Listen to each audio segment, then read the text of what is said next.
Welcome to this explainer. Listen, I am absolutely thrilled you're here today because we are going to fundamentally change how you view procrastination. If you've ever felt guilty about putting things off, I want you to take a deep breath right now. You are about to learn that you aren't fundamentally flawed. There's nothing wrong with you. In fact, we're going to look at an incredibly simple biological hack to fix it. We're going to decode the exact mechanism keeping you stuck and show you exactly how to break free. But first, let me ask you a question that might hit a little close to home. Why are you scrolling on your phone at 2 a.m.? You know exactly what I'm talking about. You've bought the fancy planners, right? You've set the timers. You have every intention of having this wildly productive day, and yet somehow you still end up doom scrolling in the middle of the night, just feeling totally guilty about everything you didn't get done. We've all been there, and honestly, it's incredibly frustrating. Okay, let's dive into this. Section 1. The myth of laziness. Pretty much everything society has taught you about why you don't get things done is probably wrong. See, most people think procrastination is a time management problem.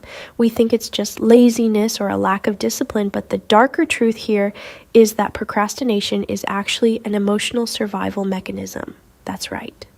Your brain is literally trying to protect you from a threat it doesn't quite understand. It is not a character flaw at all. It's a biological shield. Think about the last time you had a really big project staring you down. You sat down, you opened your laptop, and suddenly you realized the kitchen desperately needed cleaning, or you felt this undeniable urge to check just one important email. Well, that's your brain's fight or flight response kicking in. A big task feels like a genuine threat to your ego. You're scared of failing, or sometimes you're even scared of succeeding and having to maintain that success. When faced with this perceived threat, your brain instinctively chooses what it thinks is the absolute safest option, just avoiding the task entirely.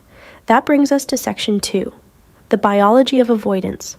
To truly fix this, we really need to understand why trying to just push through constantly fails. Here is the tragic irony of procrastination, the stress loop. Avoiding the work actually creates far more stress than just doing the work. By running away from that ego threat, you enter a loop that actively destroys your confidence. It keeps you permanently stuck in that toxic cycle of saying, you know what, I'll just start tomorrow. But tomorrow never really comes, does it? The anxiety just compounds. Now, what's really interesting about this slide is the doorway effect. This is where the biological breakdown happens. Most of us fail right at the starting line because we look at the massive mountain instead of the very first step. When you think about starting a business or writing a book, your brain doesn't see an exciting opportunity. It sees a massive, terrifying monster, and your brain does not want to fight monsters. This is exactly why trying to fight that monster with pure grit is a losing battle. Think of your willpower like a battery. It's at 100% in the morning, but it drains every single time you make a choice or resist a temptation throughout your day. By noon, you're at 50%. By 5 p.m., that battery's completely dead. You literally cannot rely on willpower to slay a terrifying monster when your battery is constantly running out. Moving on to Section 3, the 2-minute rule. We know the problem. We know the biology. So how do we fix it?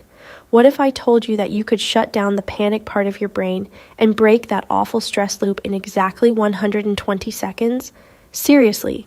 You can actually hack your fight or flight response and start getting things done without the burnout simply by focusing on this tiny little window of time. Let's see how it works. The rule is incredibly simple and it's broken down into 2 steps. Step 1, if a task takes less than 2 minutes, do it right now. Don't write it down, don't schedule it, just do it. But step 2 is where the magic really happens. For the big scary stuff, you don't do the whole project, you just start the first 2 minutes of it. Don't try to write the whole chapter, just open the document to type one single sentence. Don't try to go for a 30-minute run, just put on your shoes and walk out your front door. That's it.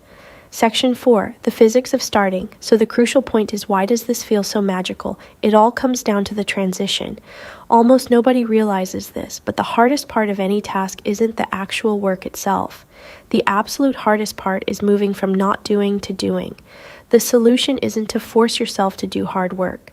The solution is simply lowering the barrier to entry so that the transition phase becomes completely effortless. And here is the brilliant scientific reframing that backs this up. This is basically Newton's first law applied directly to your psychology. Your brain loves consistency. Once you're in motion, your brain actually wants to stay in motion. A brain in motion stays in motion. By tricking your brain into just 2 minutes of effort, you completely bypass the ego threat, you get yourself into motion, and suddenly your brain wants to just keep working. Which leads us to this massive paradigm shift.